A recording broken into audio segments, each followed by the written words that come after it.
ये 200 बार भी बहसकार करेंगे, एक भी अवैध घुसपैठियों को इस देश में हम वोट नहीं देंगे। ये हमारे एनडीए का पॉलिसी है मान्यवर। डिटेक्ट मतलब ढूंढो, डिलीट करो, मतदाता सूची में नाम काटो और उनको डिपोर्ट करो। हम संवैधानिक प्रक्रिया कर डिटेक्ट, डिलीट और डिपोर्ट ये पूरा करेंगे। ये क्यों सदन छोड़कर भाग गए? मैं इनके सामने तो कोई बात भी नहीं कर रहा था, ना कांग्रेस पार्टी के सामने बात कर रहा था। मैं तो बात कर रहा था घुसपैठियों को देश के बाहर निकालने की। अब ये तो देखिए साहब,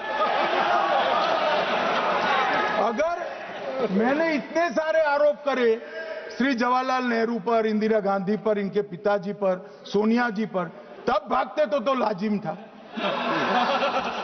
ये घुसपैठियों को लिए भाग गए क्योंकि उनकी हमारी पॉलिसी है डिटेक्ट, डिलीट और डिपोर्ट। उनकी पॉलिसी है नॉर्मलाइज कर दो घुसपैठ को, उसके बाद में मान्यता प्रदान कर दो और चुनाव में मतदाता सूची में डालकर फॉर्मलाइज कर दो। मगर साहब ये लंबे समय तक नहीं चलना। मैं मेरे मन से मानता हूं, मेरे पार्टी के सिद्धांत तो है ही, मगर मैं मानता हूं कि जनसांख्यिकी में इतना बड़ा परिवर्तन देश के लिए बहुत बड़ा खतरा है। यह देश एक बार जनसांख्यिकी के आधार पर बढ़ चुका है और हम नहीं चाहते कि आने वाली पीढ़ी ये देश के भी बंटवारे दिखे। इसलिए ये बहुत जरूरी है कि इस देश से घुसपैठ को रोकना पड़ेगा।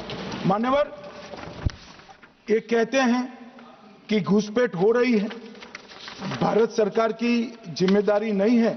मान्यवर, मैं आज बताना चाहता हूं, घुसपैठ हो रही है भारत बांग्लादेश की सीमा से। वहां पर कुल 2216 किलोमीटर बॉर्डर है, इसमें से 1653 किलोमीटर बॉर्डर बन चुकी है और 563 कहां बाकी रही है मान्यवर मालूम है? केवल और केवल एक राज्य बंगाल। आसाम का पूरा हो गया, मेघालय का पूरा हो गया, त्रिपुरा का पूरा हो गया, जम्मू कश्मीर का पूरा हो गया, पंजाब का पूरा हो गया, राजस्थान का पूरा हो गया, गुजरात का पूरा हो गया, खाली बंगाल का बाकी रखा। और मैं आज कहना चाहता हूं टीएमसी के लोगों को भी, ये राहुल जी के साथ में रहकर घुसपैठिया बचाओ यात्रा बिहार में निकली, साफ हो गए। आप भी घुसपैठियों को बचाओगे तो वहां भारतीय जनता पार्टी का विजय तय।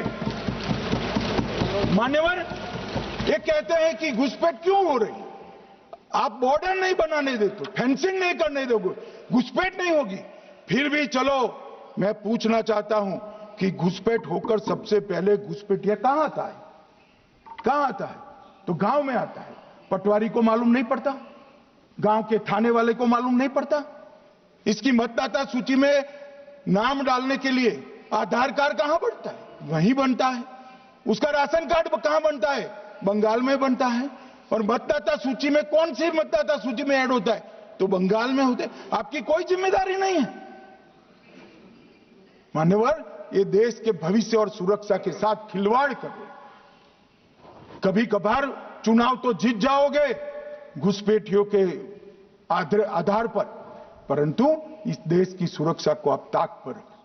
मैं आज कहना चाहता हूं मान्यवर, बिहार की जनता ने एक बहुत महान फैसला किया है घुसपैठिया बचाओ यात्रा के खिलाफ जनादेश।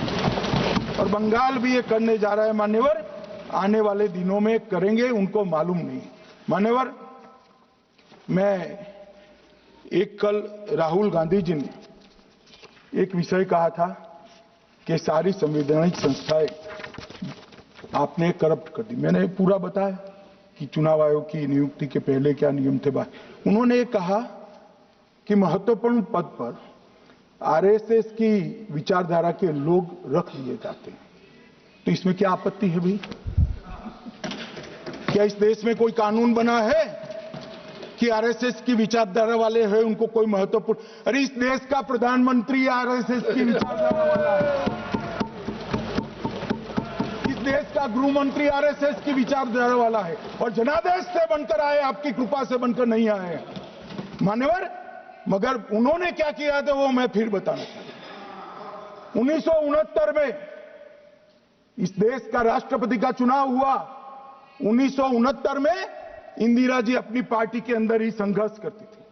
पार्लियामेंट्री बोर्ड ने राष्ट्रपति के चुनाव के प्रतिनिधि के रूप में कांग्रेस पार्टी का अधिकृत उम्मीदवार बनाया श्री संजीव रेड्डी को, और इंदिरा जी ने प्रधानमंत्री रहते हुए अपने पार्टी के मैंडेट को ही डिफाई कर कहा कि राष्ट्रपति का चुनाव में वोटिंग अंतर आत्मा की आवाज से करनी चाहिए, और उन्होंने श्री वीवी गिरी को प्रत्याशी बनाया मान्यवर। और फिर हुआ क्या, अल्पमत में थी वो, संजीव रेड्डी जी के वोट ज्यादा थे। जीतने के लिए उन्होंने कम्युनिस्टों से समाधान किया और इस देश की सारे संस्थान पर, शिक्षा संस्थान पर, महत्वपूर्ण संवैधानिक पद पर कम्युनिस्टों को बिठाने का काम ये इंदिरा गांधी जी ने, और वहीं से इस देश के विमर्श को बदलने का काम किया है, वहीं से किया है। वामपंथी विचारधारा इस देश के प्रकृति को, इस देश के स्वभाव को, इस देश की जनता को स्वीकार्य नहीं है, और इसीलिए वामपंथी लुप्त हो गए मान्यवर।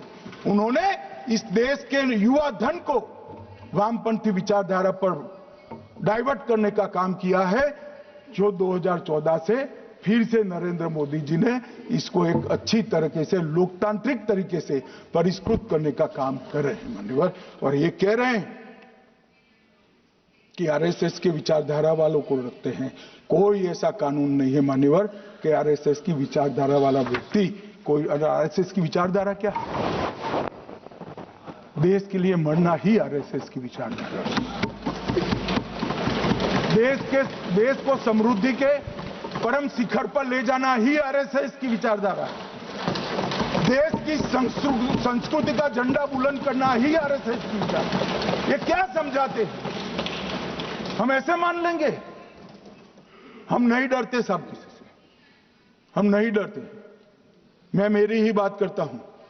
मैं तो 10 साल का था और नारे लगाता था, आसाम की गलियां सुनी है, इंदिरा गांधी खूनी है। हम तो वहां से लड़ते लड़ते आए हैं, हम नहीं डरते मान्यवर। और मान्यवर, इन्होंने कहा कि वोट चोरी से जीतते हैं, वोट चोरी से नहीं जीते हैं। आपने सर्जिकल स्ट्राइक का विरोध किया, इसलिए हम जीते। आपने एयर स्ट्राइक का विरोध किया, इसलिए जीते हैं। आपने 370 हटाने का विरोध किया, इसलिए जीते हैं। आपने राम मंदिर बनाने का विरोध किया, इसलिए जीते हैं। आपने घुसपैठियों को हटाने का विरोध किया, इसलिए जीते हैं। आपने सीएए का विरोध किया, इसलिए हम जीते हैं। आपने ट्रिपल तलाक हटाने का विरोध किया, इसलिए जीते हैं। और आप 1 नेशन 1 इलेक्शन का विरोध कर रहे हो, इसलिए हम फिर से जीते हैं मान्यवर। 60 करोड़ गरीबों के घर में इस देश के प्रधानमंत्री जी ने घर पहुंचाया, गैस पहुंचाया, पानी पहुंचाया, शौचालय पहुंचाया, 5 किलो अनाज मुफ्त पहुंचाया और 5 लाख तक की दवाइयां मुफ्त कर दी। क्या समझते हैं कि वोट चोरी कर जीते हैं?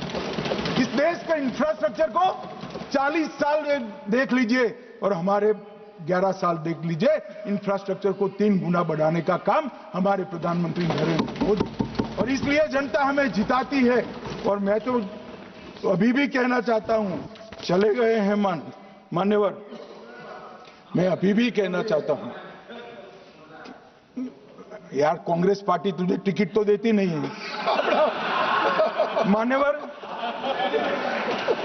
मैं अभी भी कहना चाहता हूं, एसआईआर का विरोध करोगे तो बिहार की जगह बंगाल और तमिलनाडु में भी साफ। मान्यवर, इस 140 करोड़ की जनता का जनादेश ईश्वर का आदेश होता है। हमारे यहां तो कहते हैं ना कि जनता ही जनार्दन है, तो जनता का फैसला श्री कृष्ण का फैसला होता है, जनार्दन का फैसला। और वो जनता के फैसले को ये लोग वोट चोरी इस तरह की भाषा का प्रयोग करते हैं। जनता देख रही है, जनता आंख मूंद कर नहीं बैठी। मान्यवर, मैं तो धन्यवाद करना चाहूंगा हमारे पार्लियामेंट्री अफेयर्स मिनिस्टर का कि इन्होंने तो एक अलग रास्ता कर एसआईआर पर चर्चा कर ली, वरना इनका झूठ एक तरफा जनता में जा रहा था। आज आपने भी मुझे इतना विपुल मात्रा में समय दिया, जरूरत पड़ी वहां प्रोटेक्शन भी दिया, मुझे संरक्षण दिया, इसलिए मैं आपका भी धन्यवाद करना चाहता हूं। और अंत में फिर से एक बार श्री राहुल गांधी के भाषण लिखने वालों को कहना चाहता हूं कि तथ्य ढंग से ढूंढ कर लिखे, इनकी यहां पर तकलीफ होती है। सभा की कार्रवाई कल गुरुवार दिनांक 11 दिसंबर 25 को प्राप्त 11 बजे तक के लिए स्थगित की जाती है। आपके मोबाइल पर तुरंत आएगी ब्रेकिंग न्यूज, स्क्रीन पर सबसे पहले दिखेगी बड़ी खबर, देश दुनिया की हर खबर एक जगह। अब आपके मोबाइल पर तुरंत फटाफट इंस्टॉल कीजिए न्यूज नेशन ऐप और रखिए खुद को अपडेट।